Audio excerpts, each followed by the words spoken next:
Hi, and welcome back to Reddit Whispers. The argument started over something so small it was almost insulting. A blister. I'd felt it forming on my heel for the last 2 miles, a hot, nagging friction, and I knew if I didn't deal with it now, it would be a debilitating problem by morning. I suggested we make camp early, in a sheltered basin by a clear-running stream. The sun was still a few hours from setting, but the wind was picking up, and the sky to the west had a bruised, purplish tint. My girlfriend Jenna sighed, a theatrical, long-suffering sound she had perfected. Her two friends, Ryan and Becca, exchanged a look of shared amusement. To them, I was the tourist, the liability. They were the experts, clad in expensive gear, their conversation a constant stream of jargon about elevation gains and topographical lines.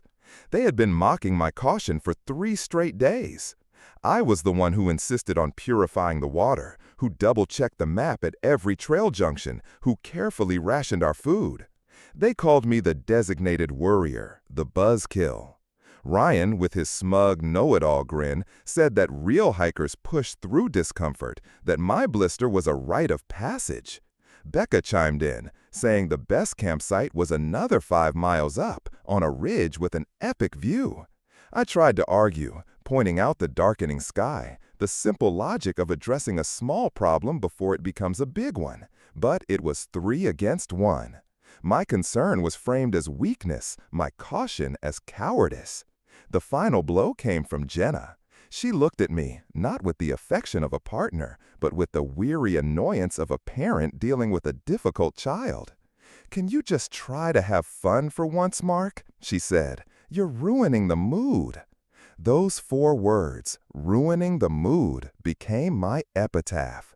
I lost the argument, of course. I slapped some tape on my heel and we pushed on, my silence as heavy as my pack. We made it to the ridge just as dusk was settling, the view obscured by gathering clouds. The wind was a physical force now, whipping at the tent as we struggled to set it up. The mood was sullen and cold. No one spoke. After a meager dinner, I crawled into my sleeping bag, the throbbing of my heel a dull counterpoint to the ache in my chest. I felt like an outsider, a fool for ever thinking I belonged in their world.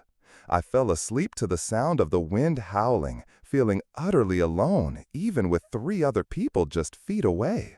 I woke to silence. Not the quiet of a mountain morning, but a deep, profound, unnatural silence. The wind had died down, but more than that, the familiar sounds of others breathing, of someone rustling in their sleeping bag, were gone. I sat up, my heart beginning a slow, heavy drumbeat against my ribs. I felt like an outsider, a fool for ever thinking I belonged in their world. I fell asleep to the sound of the wind howling, feeling utterly alone, even with 3 other people just feet away. I woke to silence. Not the quiet of a mountain morning, but a deep, profound, unnatural silence. The wind had died down, but more than that, the familiar sounds of others breathing, of someone rustling in their sleeping bag, were gone. I sat up, my heart beginning a slow, heavy drumbeat against my ribs. Their tent, which had been pitched next to mine, was gone. I scrambled out of my own tent into the cold gray dawn. There was nothing, just the flattened grass where their tent had been and the vast, indifferent emptiness of the mountains. Panic, cold and sharp, began to crawl up my spine. I called their names, my voice sounding thin and pathetic in the huge expanse. The only answer was the whisper of the wind through the pines. I tore through my pack, a frantic inventory confirming my rising dread. My food was there, what little I had left, but the main food sack, the one with the bulk of our supplies, was gone.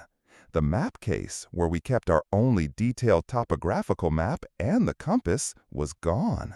The satellite phone, our one lifeline to the outside world in case of an emergency, was gone. They had left me a single protein bar on top of my pack, a final cruel joke. This wasn't an accident. They hadn't just waken up early and hiked on ahead. This was a deliberate, calculated act. They had packed up their camp in the dead of night, quietly, like thieves, and they had taken everything that mattered. They had stripped me of the tools for survival and left me to my fate, dozens of miles from the nearest road, in a wilderness I didn't know. The reason echoed in my head, Jenna's voice as clear as if she were standing right there. I was ruining the mood, so they had removed me. It was that simple. They had decided my cautious, mood-ruining presence was a bigger problem than my potential death. I stood on that ridge, the world stretching out before me in a terrifying, beautiful panorama, and I understood that the person I was when I went to sleep no longer existed. He was a trusting fool who believed in the goodness of the woman he loved. He was gone. In his place was just a man with a blister, a single protein bar, and a profound animalistic fear he had never known before. My old life had ended, not with a bang, but with the silent, deliberate packing of a tent. The first hour was a battle against my own mind. Panic was a physical entity, a screaming creature in my gut that urged me to run, to scream, to just curl up and wait for the end. My thoughts were a chaotic storm of why and how. How could Jenna do this? How could anyone do this? The betrayal was a fresh, raw wound, more painful than the blister on my heel, more terrifying than the vast emptiness surrounding me. But the mountains didn't care about my feelings. The sun was climbing higher, and the temperature was dropping. I knew, with a primal certainty that cut through the panic, that if I stayed on this exposed ridge, I would die. If I ran blindly, I would die. My only chance was to think. I forced myself to sit down, to breathe, to take stock. My resources were pitiful. I had my tent and sleeping bag, a knife, a lighter with an unknown amount of fuel, a metal water bottle, and the clothes on my back. For food, I had the single mocking protein bar and a half-eaten bag of trail mix. No map, no compass, no way to call for help. I was an island of incompetence in a sea of unforgiving nature. I had one sliver of hope, a fragment of a conversation I had half listened to while Ryan was boasting about the trail. He had mentioned a river, an old logging route that followed it, and how it eventually led to a ranger station. He'd pointed it out on the map, a blue line snaking through a green valley far below us. My only chance was to find that river. Down. The direction was simple enough. I packed my meager belongings, my hands clumsy with fear and cold.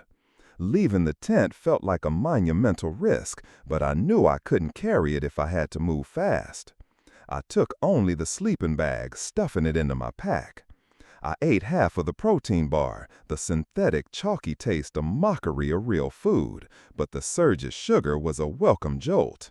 Then I started walking, heading down the steepest, most direct path I could find, hoping it would lead me toward the valley floor. The descent was brutal. It wasn't a trail, just a treacherous scramble over loose rock and through dense, thorny undergrowth. I fell constantly, my hands and knees raw, my body a symphony of new aches and pains. The world was reduced to the next few feet in front of me, where to place my foot, which branch to grab. There was no room for thoughts of Jenna, only for the immediate, pressing reality of survival. Hunger began as a dull ache and grew into a ravenous, clawing beast. Thirst was worse. My water bottle was empty by midday. I started to hear the sound of running water, a faint trickle that grew into a roar. I stumbled out of the trees and onto the bank of a fast-moving stream, a tributary of the river I was searching for. I fell to my knees and drank, the icy water a shock to my system, the most delicious thing I had ever tasted. I knew I couldn't drink it straight, a lesson I had tried to impart to my expert friends just days before. I used my lighter to start a small, sputtering fire, and I boiled the water in my metal bottle, a slow, tedious process that felt like a monumental achievement. The days bled into one another. I followed the stream, which eventually widened and joined the river. My life became a series of primal, repetitive tasks. I walked until I couldn't walk anymore. I found water. I foraged for anything edible, my mind dredging up half-remembered images from survival shows. I ate bitter roots and sour berries that made my stomach cramp, but they were calories. I caught a single small fish with my bare hands in a shallow pool, and I cooked it on a stick over a fire, tearing at the flesh with my teeth. It was the best meal of my life. I was no longer a person. I was an animal, driven by the simple, powerful instincts to eat, to drink, to find shelter, to stay warm. The solitude was a strange companion. At first it was terrifying. The silence of the forest at night was absolute, amplifying every snap of a twig, every rustle of leaves. But slowly it began to change me. The constant chatter of my old life, the emails, the text messages, the need for approval, the pointless arguments, it all faded away, replaced by a profound, heightened awareness of the world around me. I learned to read the subtle language of the forest.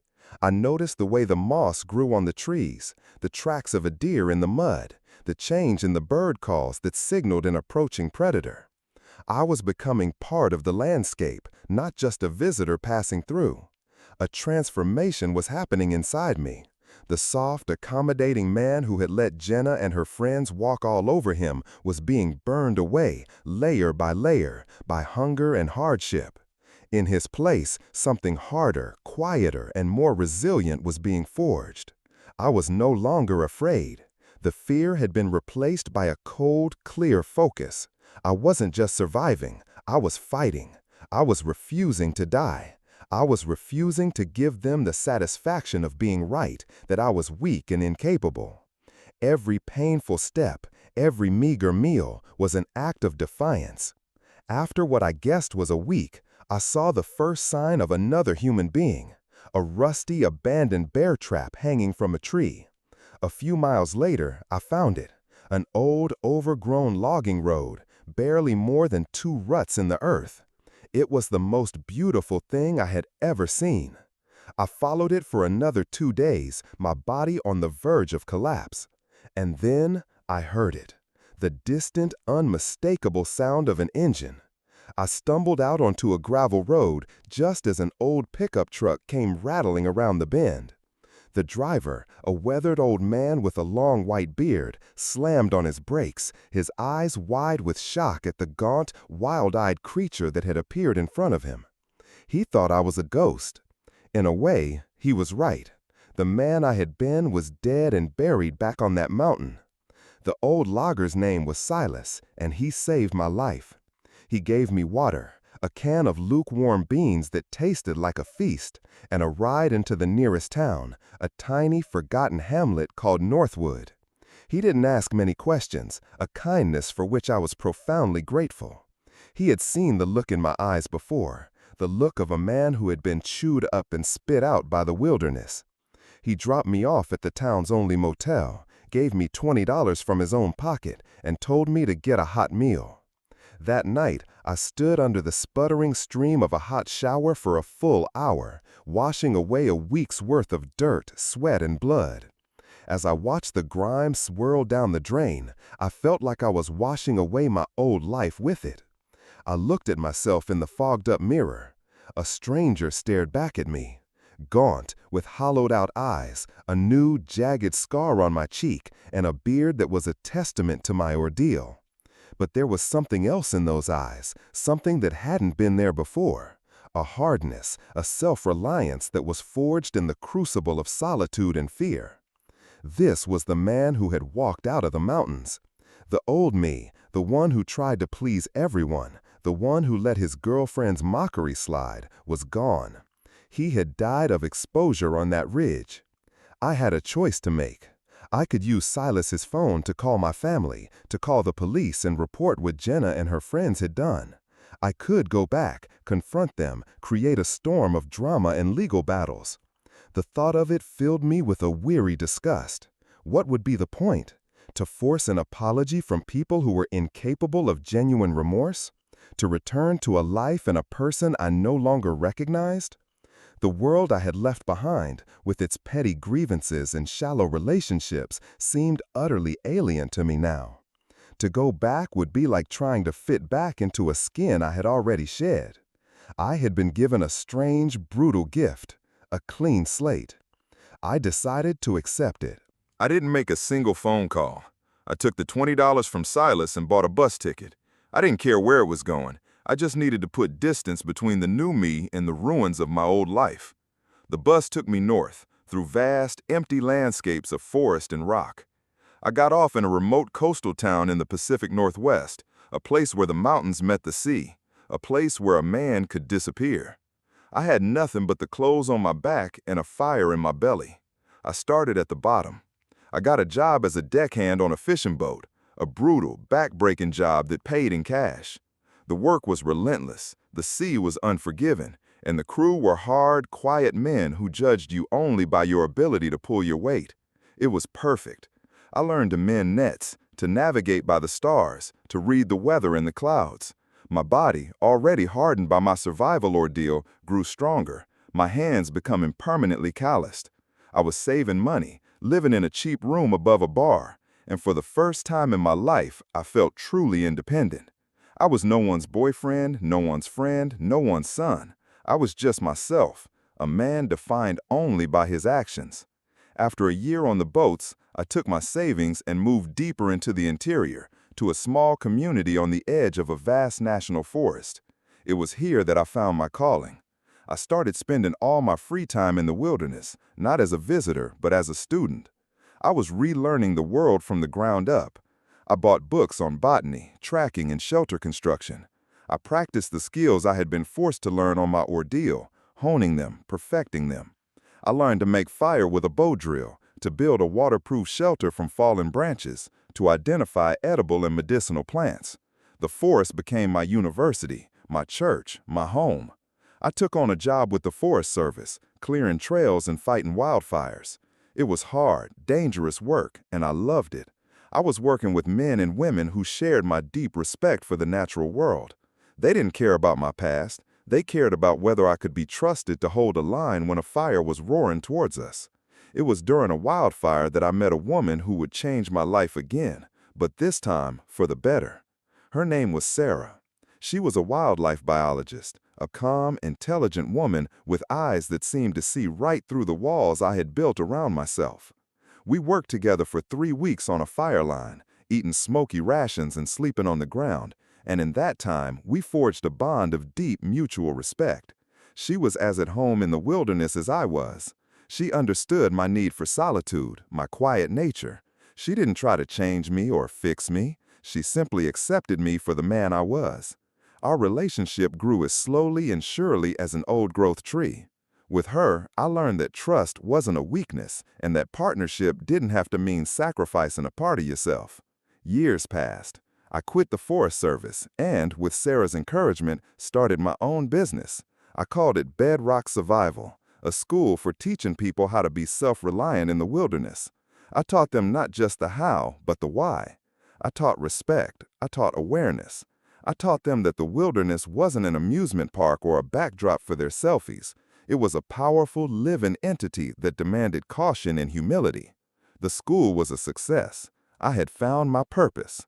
I was taking the worst experience of my life and transforming it into something positive, something that could help others. My old life, my old name, was a distant echo, a story about a man I barely remembered. My life had found its rhythm, a steady, satisfying cadence set by the changing of the seasons. Bedrock Survival grew from a one-man operation into a respected institution. We bought a large tract of land bordering the national forest, built a small lodge and a few cabins, and created a place where people could come to disconnect from the modern world and reconnect with something more primal and essential. Sarah and I got married, our ceremony a simple affair on a cliff overlooking the valley, witnessed by a handful of close friends we had made in our new life.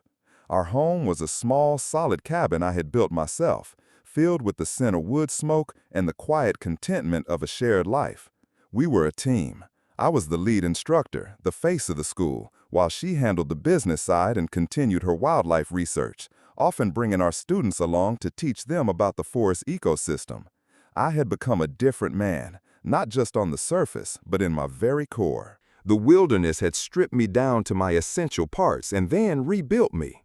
The quiet, accommodating man who was afraid of ruining the mood had been replaced by a man who was confident in his own judgment, a man who understood the difference between caution and fear. I had found my voice, not by shouting, but by learning to listen, to the forest, to myself, to the woman I loved. Then, the modern world I had so thoroughly rejected came looking for me. A producer for a popular documentary series about modern pioneers contacted me. They had heard about my school and wanted to feature it in an episode. I was hesitant. My past had taught me to be wary of cameras and public attention. But Sarah convinced me. She argued that it was a chance to share our philosophy, our respect for the wild, with a much larger audience.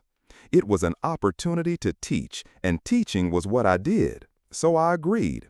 The film crew spent a week with us, following me as I led a group of novices on a multi-day survival course. They filmed me teaching them how to build shelters, find water, and navigate without a compass. They interviewed me, and I spoke about my philosophy, about the importance of self-reliance and humility in the face of nature's power. I was careful, of course. I told them I'd had a difficult experience in the mountains years ago that had set me on this path, but I gave no names, no specifics. It was my story, but it was sanitized for public consumption. The documentary aired 6 months later. We watched it in our cabin, the flickering images on the screen feeling strangely disconnected from my actual life. They had done a good job. They had captured the beauty of the landscape and the essence of what we were trying to teach. The next day, our website crashed from the traffic. Inquiries for our courses flooded in. The documentary had made me, in a small, niche way, famous. And that's how they found me.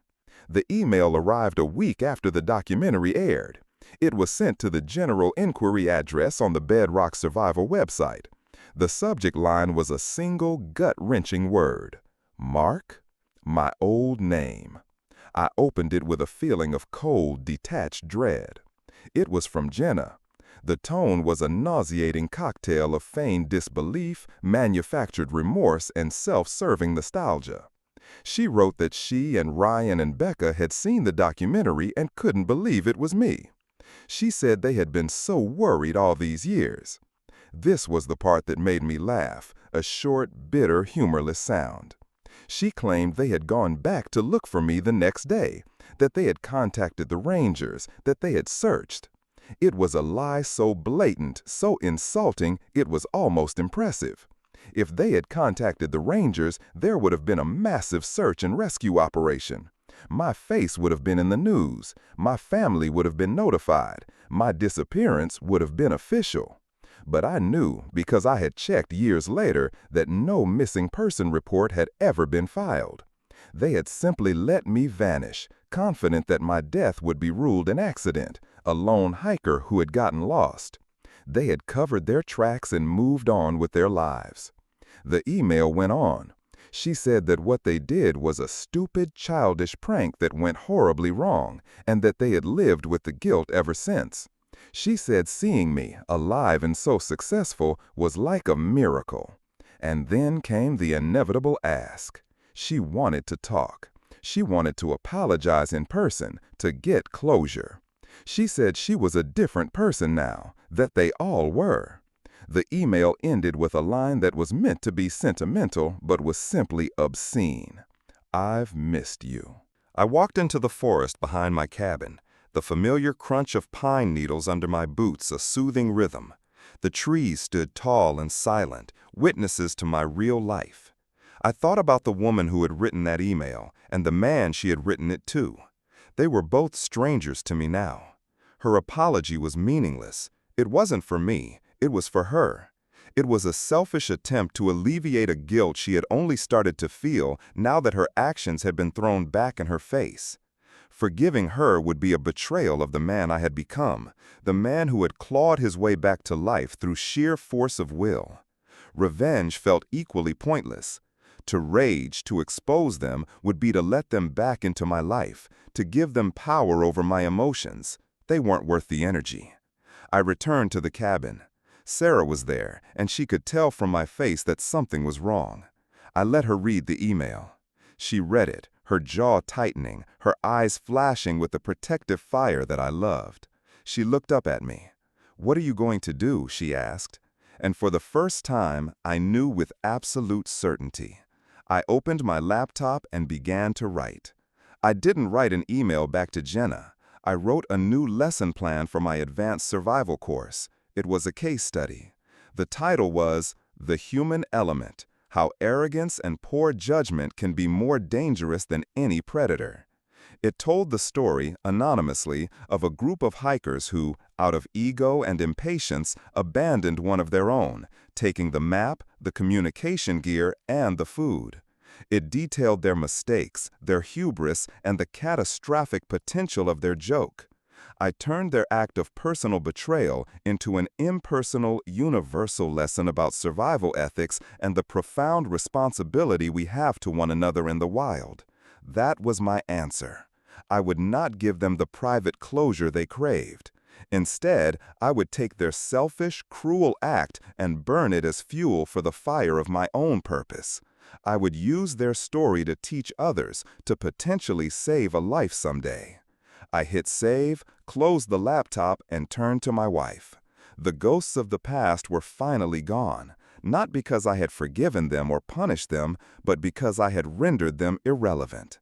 My life was here, now, in the solid, real world I had built, and they had no place in it. Thanks for being here on Reddit Whispers. I've shared my story, but now I want to hear yours. What's the most surprising decision that turned everything around for you? Your comment could be the lifeline someone else is looking for today.